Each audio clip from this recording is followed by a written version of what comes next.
This is something that was really scared of me. So we're on the Valuetainment show like a month and a half ago or whatever, right? We did the live show. And I asked the girls, I went around the panel. And one thing, this is why I start to phrase the question. I say, what do you think the average body count is of the average 25-year-old girl that maybe went to college? It was shocking, the answers that I got. 30, 40? Some girls said 20, some girls said 30, some girls said 80, some girls said 50. Whoa. The answers were all over the place. But if I'm going to go ahead, and it was like 20-plus girls. So what I'll say is this. The average, I'll say, is somewhere between 20 to 30. So sorry, what? Yeah, 20, 30. Yeah, dude. And that's the women 24. that said that. At age 24. At 25. Hang on, if they're admitting to that, then it's 70, bro. Yeah, like, yeah. You go times by 3. That's the scary part. So they're saying that they think the average girl has somewhere between 20 to 30, and that's me just averaging all the answers. So my thing is, if you take the average guy that's 25 years old, he ain't going to have 20 to 30 bodies. He's probably going to have maybe 2 or 3. So my thing is, I'll look at it like, if your girl's more sexually experienced than you put yourself in a bad spot. But a lot of guys will go ahead and commit to the first girl that kisses them, and it's like, damn, this is dangerous. Can I say something here? At least in America. Okay, what if that entire framework with which to approach relationships, the Western approach, is completely broken, in which men and women suffer, and it is Western, liberal, degenerate, hedonistic waste of time? What if there's a superior way to approach relationships, and that is the green pill, that is through an Islamic halal relationship in which the man has certain duties, the woman has certain duties.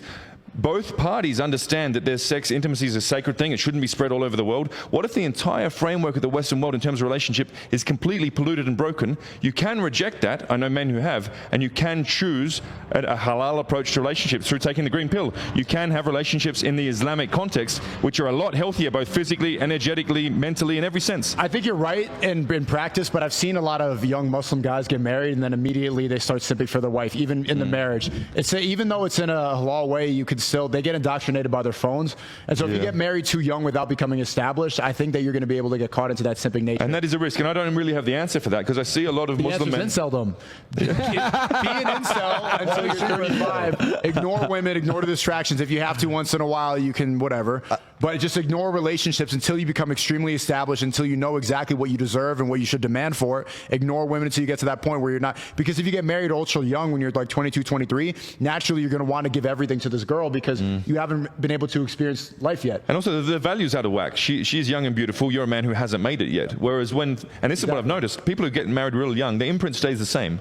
She can get, in 10 years' time, fat and grumpy, and you can be a multi-millionaire. She will still think she's the prize, because the imprint when you got married earlier was she was the prize. So it is a tricky one. She's holding on to that frame. And I do feel empathy for the young Muslim men especially, who are strong in their deen and are staying a virgin until they're married and they get married early, but the woman they're marrying has still been infected by Western degeneracy. That's and the worst. They've still been infected by all this simp culture that we see in the West. It's a very challenging thing. I think any relationships in the West, or pretty much anywhere in the world, it's a confused time for relationships between men and women. That's why Tate's gotten so popular. He speaks directly to the fact that most relationships are a mess, that it's all been messed up. And